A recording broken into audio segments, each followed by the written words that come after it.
At 3 o'clock, we got Oregon State traveling to the Cougars to play Washington State.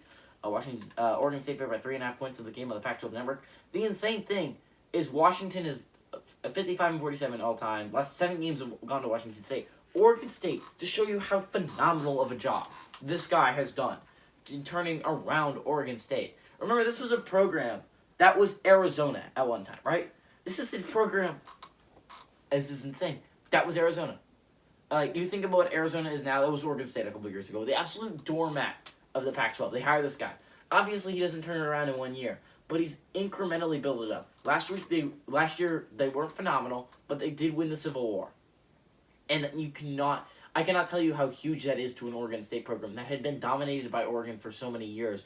To get a win against Oregon, a team like that. Now, to be fair, I didn't have high expectations of Oregon State this year. You lose Jermar Jefferson, who was one of the best running backs Oregon State has ever had, right? He was so good last year.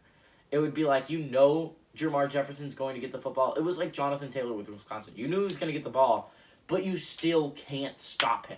That is how awesome Jermar Jefferson was with Oregon State, which is why I was thinking, I don't think Oregon State's going to have a great year. And honestly, they opened the year like that. They lost to Purdue, and Purdue has been a mediocre Big Ten team at best this year.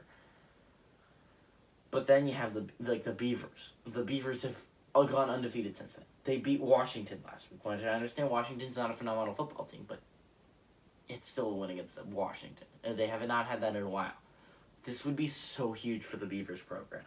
And honestly, I think this is going to be really interesting. I think it's going to make for an interesting Civil War. If both Oregon State and Oregon have one loss entering that game, it likely determines the Pac-12 North. And this is one of 3 Pac-12 teams left that are in playoff contention. And you have Oregon State. And the Beavers have looked, they've impressed me so far, and I'm going to go with them. I think the Beavers are going to beat the Cougars.